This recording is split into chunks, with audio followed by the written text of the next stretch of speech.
65B evidence act जो है sir, वो इसीलिए बनाया गया है कि आजकल जो टेक्नोलॉजी इतनी हाई फाई हो गई है कि camera, secret camera, mobiles, WhatsApp, SMS, Instagram, Snapchat, Facebook, Google, emails, सब कुछ है, जो आप गिनो उतना कम है। तो ऐसे चीजों के लिए आजकल इलेक्ट्रॉनिक एविडेंस का उपयोग बहुत ज्यादा हो जाता है। कहीं रोड पे कहीं मर्डर हो रहा है तो उसकी एफआईआर होने के पहले उसका वीडियो क्लिप वायरल हो जाता है। दिन दहाड़े बीच सड़क में कहीं मर्डर हो रहा है, दिल्ली में या कहीं कुछ और हो रहा है। तो ऐसी कई चीजों की वजह से इसका इंपॉर्टेंस और ज्यादा बढ़ गया है। ये जो 65B सेक्शन है, तो सर 65B क्या रहता है और क्यों लाया गया है कि अगर आपने कोई चीज मोबाइल पर वीडियो निकाला और उसका आप क्लिप निकाल के पेन ड्राइव पे डाल के कोर्ट में देना चाहते हो, तो उस वीडियो में क्या दिख रहा है, कौन से मोबाइल से निकाला था, या आपने मोबाइल से 5 साल पहले निकाला और दूसरे पेन ड्राइव पे सेव कर लिया, वो मोबाइल खराब हो गया, आपने डिस्ट्रॉय कर दिया, तो ये सारी चीजें अगर एविडेंस एक्ट में अगर लेते, नॉर्मल जो एविडेंस एक्ट है, प्राइमरी सेकेंडरी एविडेंस पे चले जाते, तो वो मुश्किल हो जाता साबित करना कि मोबाइल ही है नहीं आपके पास, पुराना 10 साल पहले कहां संभाला था मोबाइल, या 2 साल पहले, तो साबित करना मुश्किल हो। इसके लिए सर्टिफिकेट लाया गया है। 65B सेक्शन है, अमेंड किया था पार्लियामेंट में 2000 के अंदर, और उसमें ऐसा है, सेक्शन 65B सुप्रीम कोर्ट ने कहा है कि it is a complete code with in itself. मतलब 65B का कंप्लायंस पूरा का पूरा होना चाहिए, और वही एक कोड है हर इलेक्ट्रॉनिक एविडेंस के बारे में।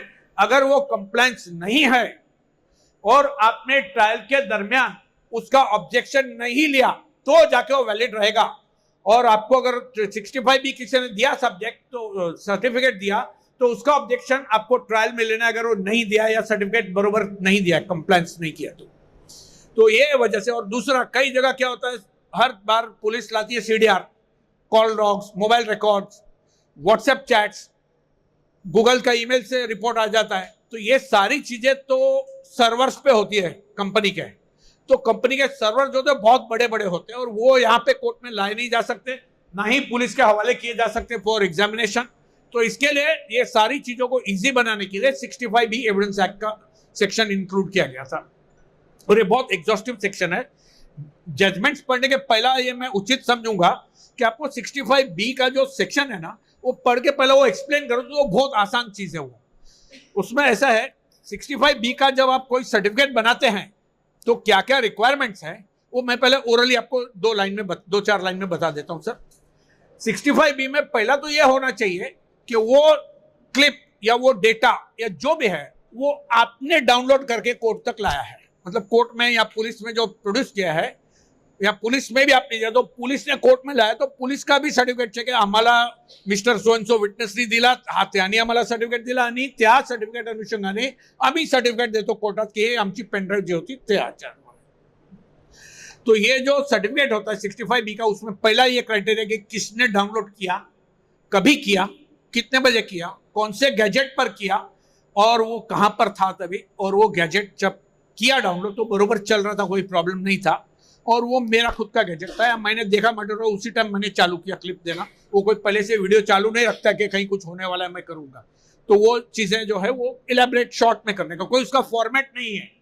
आप पॉइंट बुलेट पॉइंट्स में बना दोगे या पैराग्राफ वाइज बना दोगे तो भी चलेगा, लेकिन जहां 65B का सर्टिफिकेट की बात है, हो सके तो उसको रेदर हो सके नहीं, कंपल्सरली आप उसको एफिडेविट फॉर्मेट में देने का, ताकि वो प्रश्न न खड़ा हो जाए कि साइन किसने किया है, ये विटनेस का साइन है, जिसने दिया है एविडेंस उसी का है या किसी और का है। तो पहला तो सर्टिफिकेट को 65B वाले सर्टिफिकेट को एफिडेविट फॉर्मेट में दे देने का रहता है सर।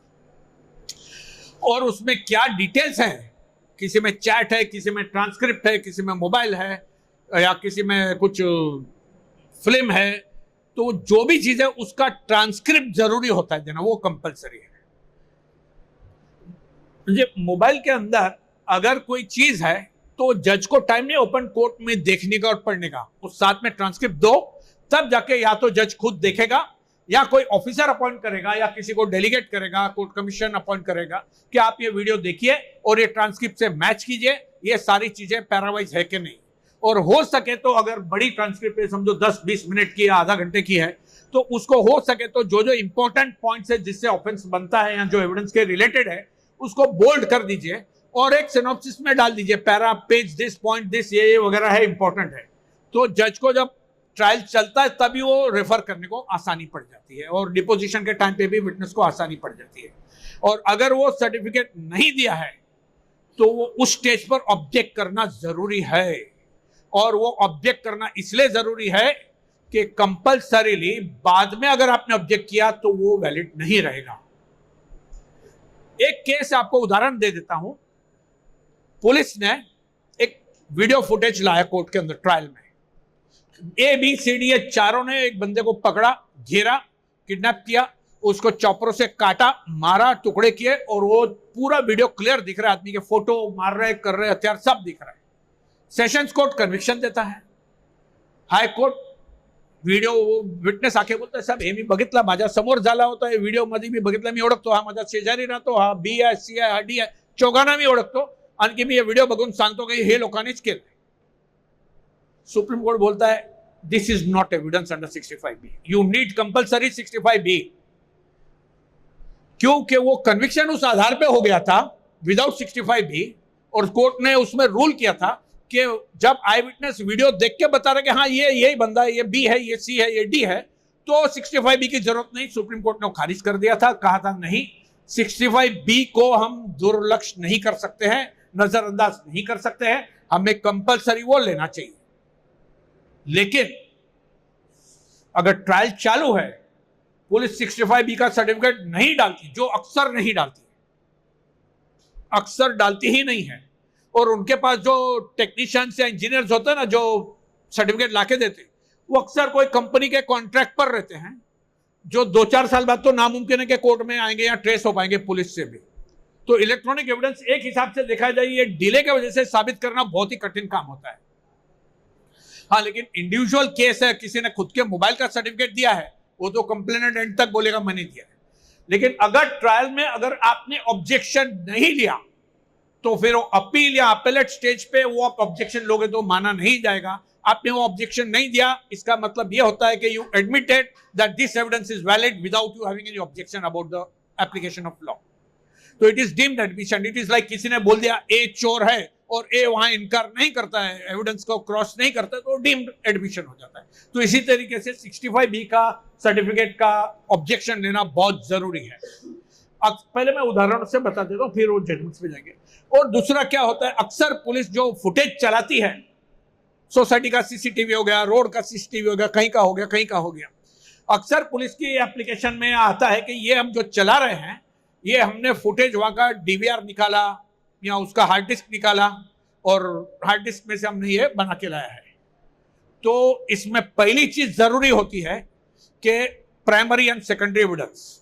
हार्ड डिस्क ऐसी चीज है जो लाके कोर्ट में चलाई जा सकती है, और पुलिस ने पंचनामे में दिखाया हार्ड डिस्क है और चला पेन ड्राइव रही, तो वो नॉट अलाउड है। अगर आप ऑब्जेक्शन लेंगे that when primary evidence is available, तो सेकेंडरी एविडेंस बिल्कुल एडमिसिबल नहीं है, उसका सेक्शन से 66 वगैरह वो अलाउड ही नहीं है वो एडमिट करना उनको। तो वो प्राइमरी एविडेंस ही चलाना है पुलिस ने, ये देखना है आपने पंचनामा किस चीज का है और चलाया क्या जा रहा है। अगर पंचनामा हार्ड डिस्क का है तो हार्ड डिस्क का 65B का सर्टिफिकेट पहला चाहिए कि किसने डाउनलोड किया, किसने सर्टिफिकेट वहां पे लाके दिया। और हार्ड डिस्क नहीं चला के पेन ड्राइव ला रही है तो pen drive, hard disk to pen drive का भी एक सर्टिफिकेट चाहिए कि हार्ड डिस्क से पेन ड्राइव पर कैसे आया, वो किसने डाउनलोड किया, पुलिस ने किया कि वो बंदे ने करके दिया, या तो प्रोसिक्यूटर ऑफिस में जाके उसी दिन करके लिया वो लोग ने। तो कुछ तो भी चाहिए जो कनेक्ट करे, चेन ऑफ डॉक्यूमेंट्स कनेक्ट करता है। अगर वो चेन नहीं होती है कनेक्ट तो वो एविडेंस नहीं माना जाएगा, वो इलेक्ट्रॉनिक एविडेंस लगभग कोलैप्स हो जाएगा अगर आर्गुमेंट में अपन वो ऑब्जेक्शन लेते तो इसके लिए 65B सर्टिफिकेट ही काफी नहीं है, उसका कंटेंट्स प्रूव होना भी जरूरी है। 65B सर्टिफिकेट से वो कोई डॉक्यूमेंट प्रूव नहीं हो जाएगा, वीडियो क्लिप या फुटेज, उनको भी डॉक्यूमेंट्स ही माना जाता है in the eyes of law. लेकिन वो 65B का सर्टिफिकेट का कंटेंट्स जब तक विटनेस बॉक्स में आके उसका ऑथर प्रूव नहीं करता तब तक उसके कंटेंट्स को भी नहीं माना जाएगा। उसको भी अपना चीफ देना है, उसको भी अपना क्रॉस एग्जामिनेशन करवाना है। और क्रॉस एग्जामिनेशन कैसे किया जाता है, मैंने देखा अपने कमेटी साहब ने बहुत बढ़िया एक लेक्चर रखा था विलास नाइक साहब का इधर। मैं भी at the end of the lecture 10 minute में आपको चीफ और क्रॉस का टॉपिक समझा दूंगा जो डिटेल नहीं रहेगा, लेकिन 10 मिनट में आपको इंसाइट दे दूंगा, तो आपको अप्लाई कैसे करने का इसमें क्रॉस में वो भी आ जाएगी। दूसरी बात है कि मेन चीज यही है कि 65B का जो फॉर्मेट होता है, क्या क्या रिक्वायरमेंट्स है, वो सेक्शन में ही लिखी। अभी जो मैंने समझा सब सेक्शन में लिखी, मैं एक बार सेक्शन भी बता देता हूं आपको, तो आपको थोड़ा आसान और हो जाएगा कि हम जो कर रहे हैं, आप जो वो पार्लियामेंट के एक्ट के अनुसार आप बना के दे रहे हो या ऑब्जेक्शन ले रहे हो, जो भी है, या अगर वो नहीं है उस हिसाब से ये एक्ट पार्लियामेंट ने बनाया है। अगर पार्लियामेंट का बनाया हुआ एक्ट, एविडेंस एक्ट के हिसाब से अगर वो 65B नहीं आया है, तो आप उसके आधार पर इस लाइंस पर भी क्रॉस चालू कर सकते हो कि ये आया नहीं है। जब तक ये फुटेज का जो सर्टिफिकेट प्रूव नहीं होता है, तब तक वो फुटेज चलाना भी नहीं चाहिए। 65B का अगर एक सर्टिफिकेट है और फुटेज चला रही पुलिस, सर जे आहे ऑब्जेक्शन, हा सर्टिफिकेट मध्ये जे तथ्य आहे किंवा मुद्दे मांडले आहे किंवा जी भूमिका घेतली आहे, ती त्याच्या ऑथर किंवा लेखक जे आहे, जेव्हा ज्याने दिले आहे ते सर्टिफिकेट, ती खरं आहे की खोटं कसं कळेल? नंतर आपण फुटेज बघूया, पहिला ते सिद्ध होऊन द्या ना, पहिला तर ते सिद्ध होऊन द्या। सपोज एज अ पिस्टल, पहिला सिद्ध होऊन द्या ते टॉय पिस्टल आहे की ऍक्च्युअल पिस्टल आहे, नंतर बघूया ते मर्डर ह्या पिस्टलने झाला की नाही। तो similarly here it has to be first established, तो उसके लिए कोई अदालत या सरकारी वकील या ऑफिसर आपके लिए रुकने नहीं वाला है, वो चलाने वाला। आपकी ड्यूटी है as a trial counsel, whether complainant और डिफेंस, के उस स्टेज पर आपको एक ओरली बोलने का है, सर जी ये मेरी रिक्वेस्ट है कि ये जब तक सर्टिफिकेट प्रूव नहीं होता है, अगर सर्टिफिकेट ही प्रूव नहीं हुआ तो चला के टाइम वेस्ट करके क्या फायदा, उसको देखने का मतलब ही नहीं ना। मैं एडवोकेट हूं कि नहीं, मेरा सर्टिफिकेट पहला प्रूव करो, वैसा ये चेन आ जाता है। तो अक्सर कोर्ट उसको दुर्लक्ष करती है या अलाउ नहीं करती है। ऐसी समस्या आ जाती है, आप कितना भी गिड़गिड़ाओ रिक्वेस्ट करो तो कभी कभी कोर्ट नहीं सुनती, कभी ऐसी नौबत आ जाती है। मैंने तो नहीं देखा कि कोर्ट पहले 65B प्रूव कराने को जावे और बाद में प्ले करे फुटेज। तो इसका एक बहुत अच्छा उपाय है, कभी भी एक बात ध्यान रखना, कोर्ट का कर्तव्य है कोर्ट में जुडिशियल ऑर्डर्स पास करना, और जुडिशियल ऑर्डर्स मांगने के लिए orally argument is not sufficient. हम बेल एप्लीकेशन डालते हैं, राइटिंग में डालते हैं, वकालतनामा डालते हैं, राइटिंग में डालते हैं, साइटेशंस डालते हैं, टेंडर करते हैं, उसमें भी कभी कभी इग्नोर हो जाती है, relevant not to the facts बोल देते हैं जज लोग। तो इसका एक सिंपल फॉर्मूला है कि आपको ऐसे टाइम पर जहां सर्टिफिकेट 65B का आया, फुटेज चलाने का आया, एक एप्लीकेशन राइटिंग में बनानी है, स्टैंप लगेगी, नॉट पुरसिस, you have to make an application seeking a judicial prayer, मतलब अपनी एक जुडिशियल प्रेयर मांगनी है कि आप ये जो है 65B का सर्टिफिकेट जो इन्होंने अगर नहीं लाया है, पहला वो लाने बोलिए, दूसरा वो सर्टिफिकेट लाके उसको साबित करने के लिए पहला उसका एविडेंस चलाइए, जिसने इशू किया है उसका चीफ लीजिए, क्रॉस कर लीजिए, अगर वो साबित होता है तब जाके फुटेज का रिलेवेंस आता है। सर्टिफिकेट अगर प्रूव नहीं हुआ या कोर्ट में आया ही नहीं है तो चला के उसकी वैल्यू नहीं, कोर्ट का टाइम क्यों वेस्ट करने का? आजकल इतना केस लोड है, पेंडिंग जुडिशरी पर लोड है, तो वेस्ट करना अच्छा नहीं है। ऐसी राइटिंग में एप्लीकेशन डालने का, और हो सके तो इस चार्ट में से एक आध दो जजमेंट्स का रिलेवेंट पैरा उठा के वो जजमेंट साइटेशन डाल देना। प्रेयर में भी वही लिखना कि as per law cited by the Supreme Court in so and so judgment in so and so para you are now requested to please allow this application. तो एक बार सुप्रीम कोर्ट का साइटेशन और रिलेवेंट पैरा का जिक्र आप उसमें memo में तो डालते हो, प्रेयर में भी डाल देते हो, तो फिर वो क्यों नहीं अलाउ करना, उसका रीजन बहुत आसान नहीं होता देना। सरकारी वकील को भी ऑब्जेक्ट करने को, या जो डिफेंस वकील होगा उसको ऑब्जेक्ट करने को भी कठिन हो जाएगा। तो ये एप्लीकेशन रेडी रखनी चाहिए, यहाँ शॉर्ट टाइटल्स बना के रेडी रखने का। कहाँ भी लगा ओरल सबमिशन पे रुकावट आ रही है, तुरंत एप्लीकेशन डाल दीजिए, क्योंकि अगर आप एप्लीकेशन डालते हो तो उसका सिर्फ दो ही अंजाम होगा, या तो वो से लेकर अलाउ हो जाएगी या रिजेक्ट हो जाएगी। अलाउ हो गई तो आपका प्रॉब्लम सॉल्व हो गया, नहीं हुई lordship, now I want to challenge this proceeding, this order, so I want to go to appellate court, so kindly not proceed with this thing until I avail my remedy before the high court or sessions court, जहां भी है। तो एक बार वो judicial application डाल दिया, judicial order pass हो गया, then you have a right to appeal and challenge in revision or whatever forum available in the superior court, and then it is difficult because any order court has to pass, he has to give reasons why is rejecting. तो if you make a detailed application with reasons why you are objecting, तो आसानी से आपका काम हो जाता है, फिर सिस्टमेटिक एज पर एविडेंस एक्ट ही चलेगा प्रोसीडिंग। सर जी 65B है जो, इसमें मेन सेक्शन है 65B का 2 और 4, 65B 2 and 4 जो सब सेक्शन है उसका, मैं वही पढ़ के बताऊंगा। Admissibility of electronic records 65B 2, the conditions referred to in subsection 1 in respect of a computer output shall be the following, namely जो कंडीशंस है वो इसमें बताया है, वो आप नहीं भी लिखेंगे तो आप 65B बैरक में है ही है।